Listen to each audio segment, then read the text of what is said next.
This is QTV News coming to you live from our studios on Caraba Avenue, and I am Jenna Bosonko. Thanks for joining us here at the main news headlines. Four more government ministers appeared before lawmakers on Wednesday to provide answers and clarification on matters relating to their respective ministries. Communications ministers in the ECOWAS region reiterated their commitment to the successful implementation of the Amilcar Cabral submarine cable project, which seeks to create more business opportunities and end internet redundancy in the project's 6 member countries. And as part of continued military cooperation, the Gambia Armed Forces received non-lethal military materials from Turkey's government. Veteran journalist and co-founder of the Point newspaper, Pap Sen, has been elected chairperson of the Newspaper Publishers Association of the Gambia.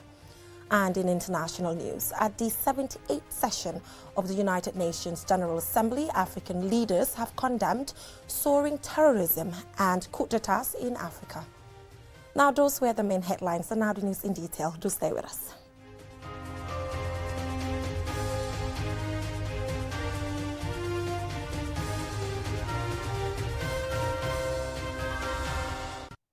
Thank you so much for tuning in. If you're just joining us, you're watching QTV News, and I am Jenna Bosonko. Now, the Ministers for Tourism, Works, Energy and Sports, respectively, appeared before lawmakers on Wednesday to provide answers and clarifications to lawmakers relating to their respective ministries. Aliou Cisse is covering the proceedings, and he now reports. Updating the Parliament on plans to support arts and culture in the city of Banjul, the Tourism and Culture Minister Hamad Nkeba recognized Banjul as the cradle of Gambia's performing arts, which is why his ministry, through the National Center for Arts and Culture, had and continues to give support to various cultural groups and activities in Banjul. Asked to explain when his ministry will commence work to reclaim and maintain the Kunta Kinte Island and the jetty of Jufre, which is daily being eroded by the river, Minister Bah confirmed the process is part of the World Bank-funded $68 billion tourism diversification project. The project is currently hiring consultants for the feasibility studies.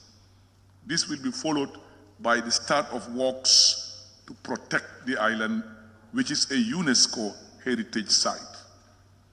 Most likely in the first quarter of 2025, because the pre-design and feasibility studies must be done for nearly a year to understand the issues associated with the intervention. The Transport, Works and Infrastructure Minister Ibrahim Asila told lawmakers that the government has initiated a tendering process to construct more roads across the country. He informed the House that there are plans to improve the ferry crossing services across the country, including at the Bansang Bush Town, which is a nightmare for people of that area. Currently, there is an ongoing nationwide survey of the provincial ferries by the Gambia Ferry Services, the new management, to get them improved. That I can assure you. Responding to Suleiman Jame of Bundukakunda constituency on plans to fast-track the construction of the Bundung Highway, Minister Sila said the road construction is designated as a high priority as per the OIC urban roads.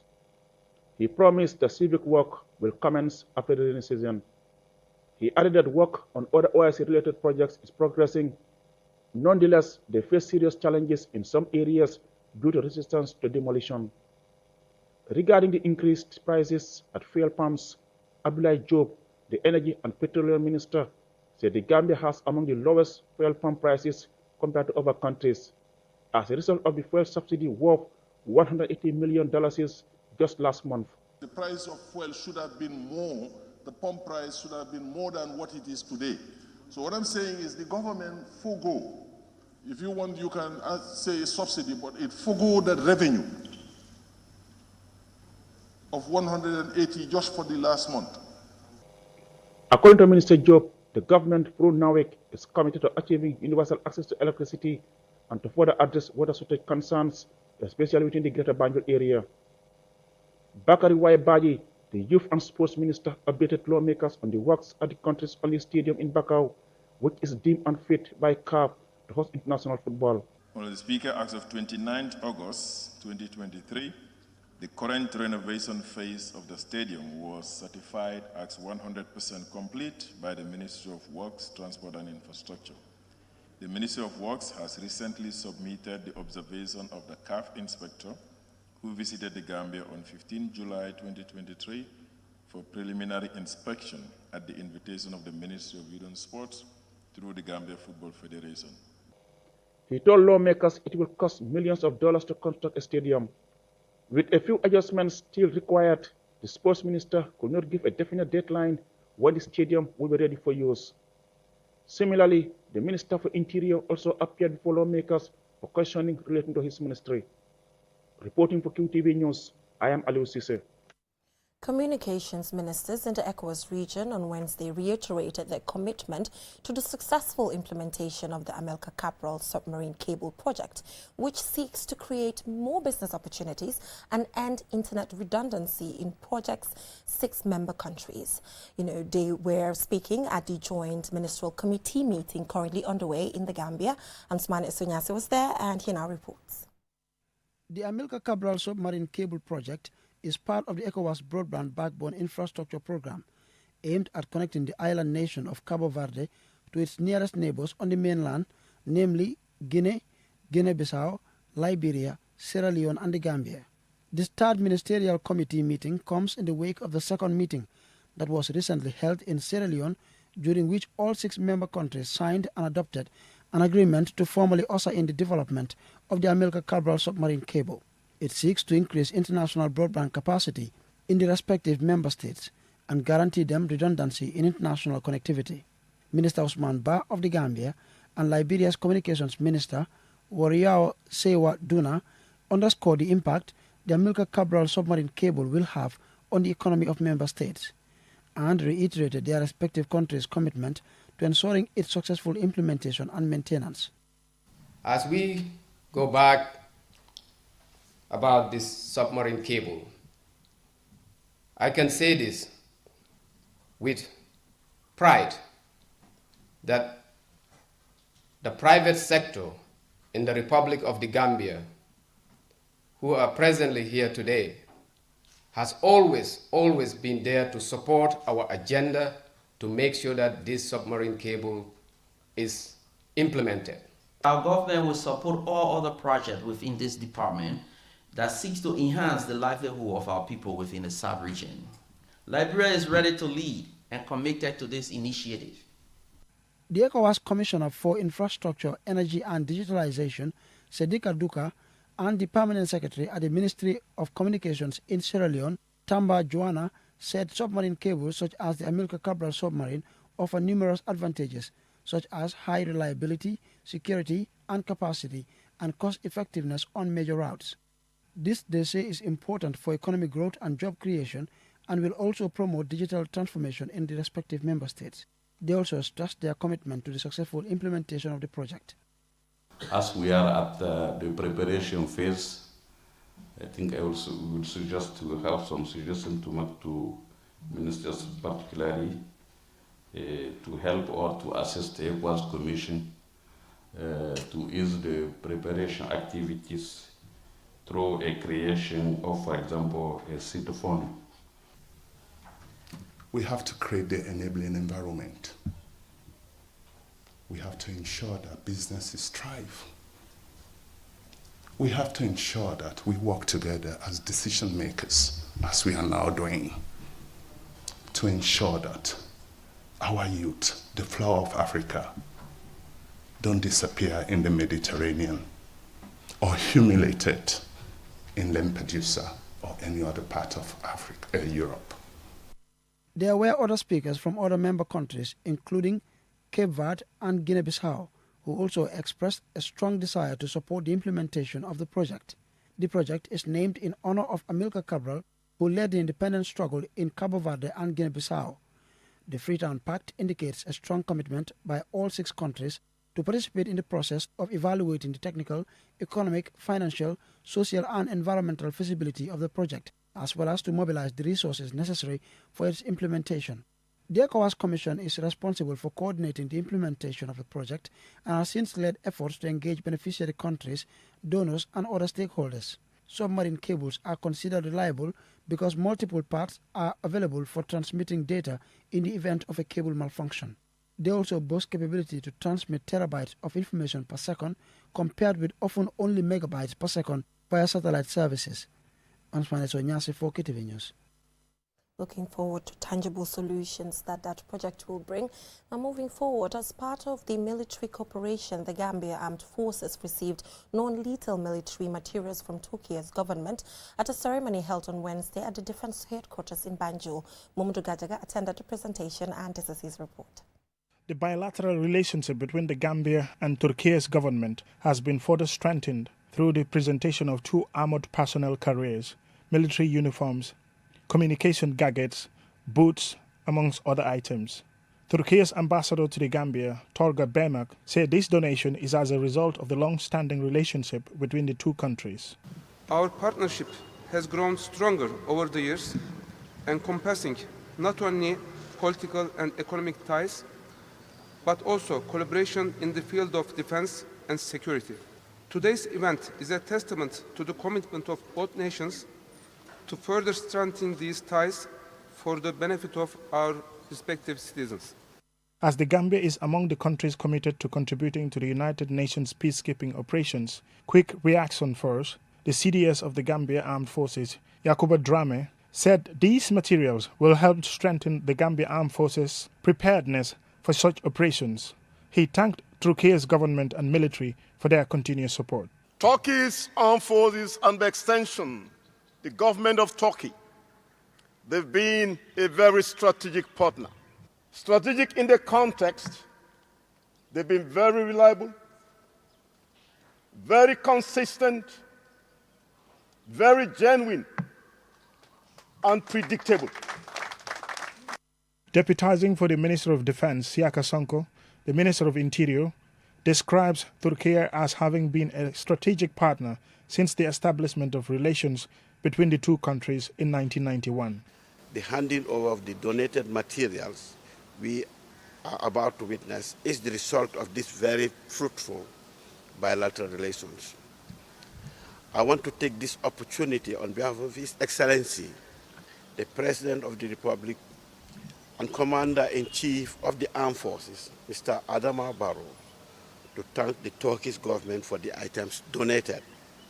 In October last year, the Gambia Armed Forces also received 2 armored personnel carriers from the government of Turkey to complement and support the Gambia Armed Forces' willingness to deploy peacekeeping troops on UN missions using the country's own equipment. Mamadou Gajaga, QTV News.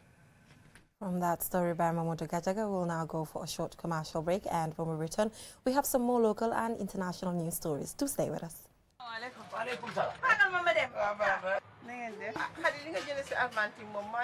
Yow man de ma armanti lay dundé suma kër gis bi dafa ceeñ masuta ceeñ waaw du gis ngeen daw si ba mu amee sikki sàkkane armanti mi dañoo wecci ay cafkaam ba ñu ko ubbilee siwo bi ba xet gi dugg ko cam billahi la mu yëg bari na armanti ñaar fukki at ak nangam ba mu ne cëpp ci réew mi ba tey mësula wecci doxalin mësula wecci cafkaam bu leen ci am benn ñaari xel man mii di jaay lépp luy produit gi armanti rek am naa ko am na 500 millilitres 1000 millilitres ak 5 kilos ba noppi nag am 750 ml bi nga xam ne mi ngi toj réew mi gis nga armanti Evaprotect milk bi mooy mos dolli te armanti spaghetti bii ngay gis moo dàq ci spaghetti yi gis nga armanti bottom margarine bi noonu la gënee ci yow mi nga xamante ne yaa ngi jaay tàngane ci Johnson bi comme bi fi armanti la dugal sa waa ñoddi sa kombe bi gis ngeen lii sardañ la da nga gis boobu jën bi dafa neex gis nga meew ko ndig mil bi armantee ko fi indi moom mi dafa sakkan xoolal xale bi nu muy naanee banana milk bi gis ngeen flamingo oil bi dem leen ci bépp boutique bépp supermarket ci bépp marché armantee ki prodogam kenn mënu koo ceeñ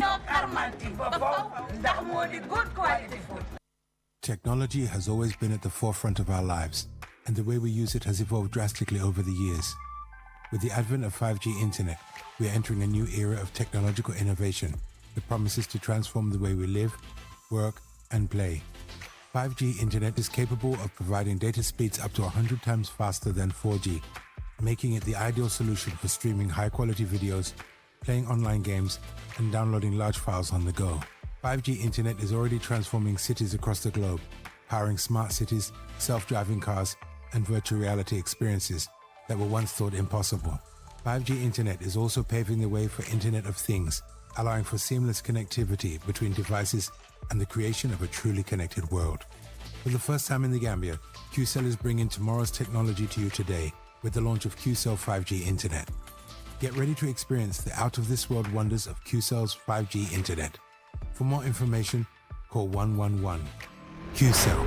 We innovate, others follow.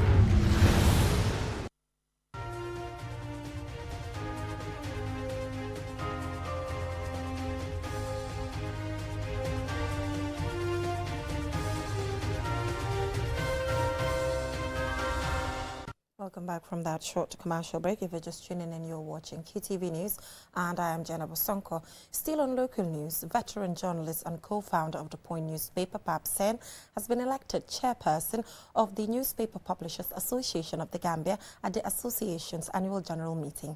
QTV's Lolem Kamara spoke to him, and this is her report. The Newspaper Publishers Association, AGM, brought together stakeholders in the print media to discuss their achievements, challenges and plans. Pap Sen succeeds Samuel Osesar, the managing editor of Forea newspaper. He points out the importance of the association. We decided to come together because we share the same profession, we have the same view and goal to educate, to inform the public.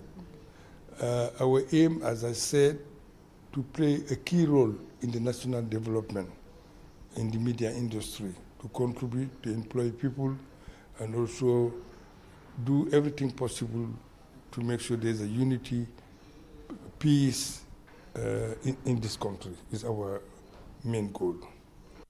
Pap Sen started his career back in the 1970s. Since then, he has made significant strides in the promotion and protection of press freedom in the Gambia. I won also international awards. The American Journalists Association, the Black American Journalists Association, named me Man of the Year, 2019.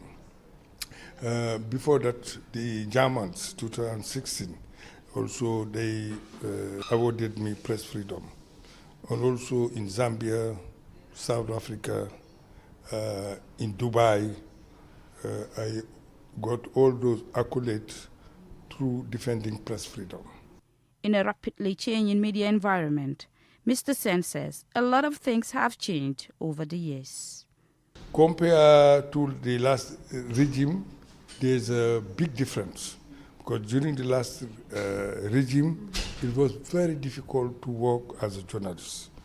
As you know, journalists were killed, were imprisoned, they went on exile. But thank God, with the Barrow government, there's a changes because there's no self-censorship. But things are very tight in our side, in the sense all the printing materials are very expensive because of the foreign exchange. So Mr. Sen, while expressing appreciation to NEPA members for the trust and confidence they have in him by this appointment, calls on members to support him on this important journey. It's not an easy task, but we'll do our best. As I said, I want to repeat again, which is very necessary for the media and government to work closely because we are partners in development. We should support each other, we need each other, we should complement each other. The Newspaper Publishers Association of the Gambia was established in 2018 to promote and protect press freedom, defend democracy and good governance, educate and inform the public. The association represents all publishers of newspaper in the Gambia. For QTV News, Lolly M. Kamara. Congratulations, Pap Sen, and wishing you a successful term in office. From that story, let's now take a look at news beyond our borders.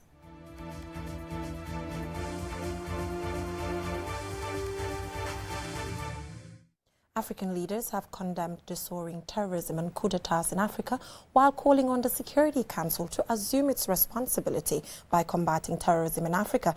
They made these remarks during the 78th session of the United Nations General Assembly on Tuesday. Jildan Jai has the rest of that.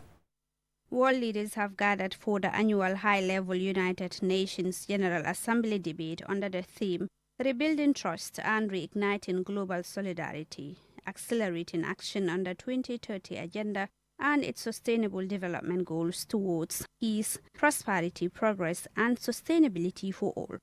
Heads of state and government and ministers are exploring solutions to the intertwined global challenges, namely to advance peace, security, and sustainable development. On the first day of the debate, some African leaders took turns to highlight the most pressing issues confronting their continent. Here is Macky Sall, President of Senegal, addressing the General Assembly.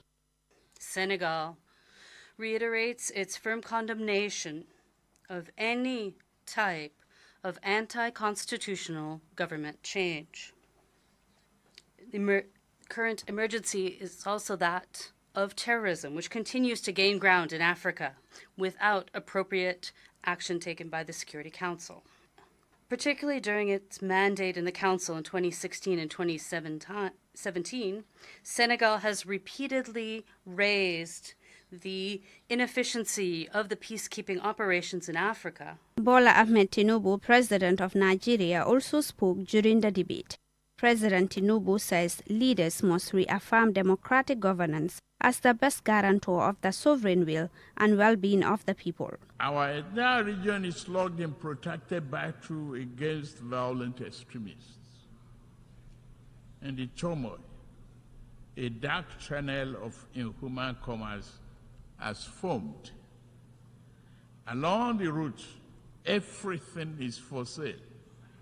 Men, women, and children are seen as chattel.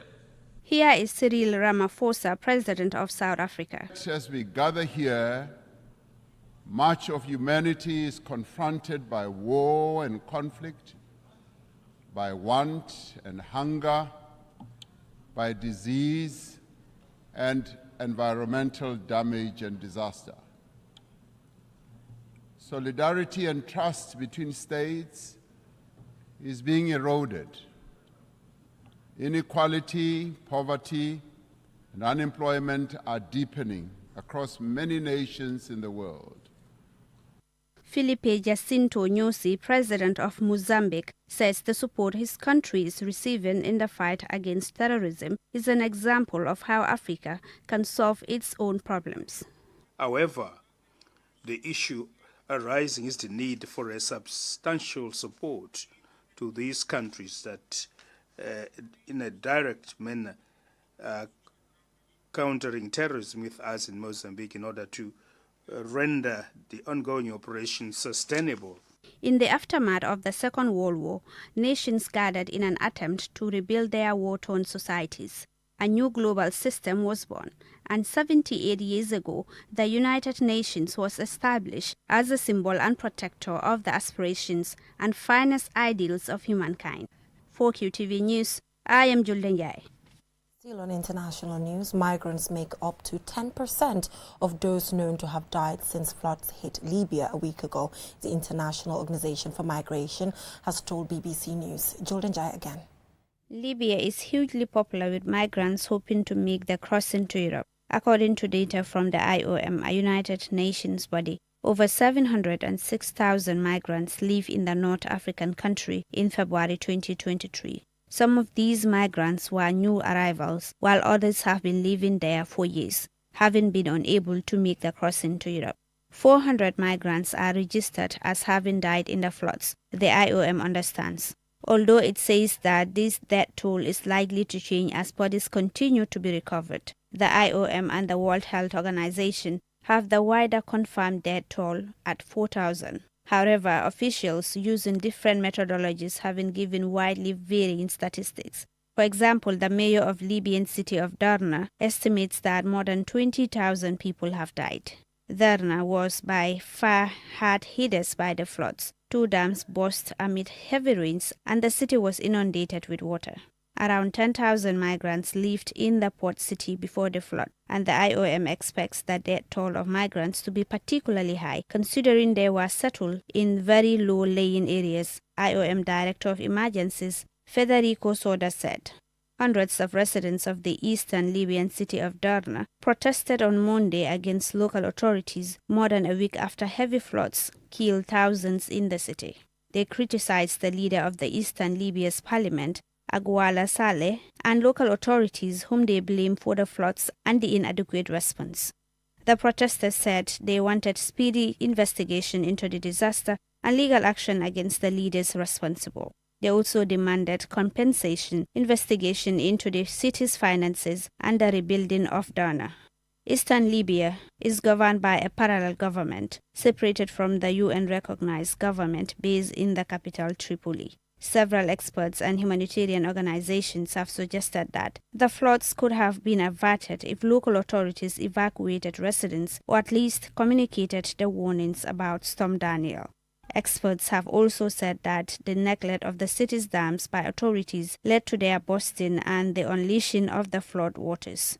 For QTV News, I am Julden Yai. Unfortunate news there. Now, before we go, let's recap our main headlines. The Ministers for Tourism, Works, Energy and Sports, respectively, appeared before lawmakers on Wednesday to provide answers and clarification to lawmakers relating to their respective ministries. Communications ministers in the ECOWAS region reiterated their commitment to the successful implementation of the Amilcar Cabral submarine cable project, which seeks to create more business opportunities and end internet redundancy in the project's 6 member countries. As part of continued military cooperation, the Gambia Armed Forces received non-lethal military materials from Turkey's government. Veteran journalist, co-founder of the Point newspaper, Pap Sen, has been elected chairperson of the Newspaper Publishers Association of the Gambia. And in international news, at the 78th session of the United Nations General Assembly, African leaders have condemned soaring terrorism and coup d'etats in Africa. Now, don't forget to tune in for another exciting episode of Youth Dialogue after this bulletin. Thank you so much for watching. Enjoy the rest of your evening.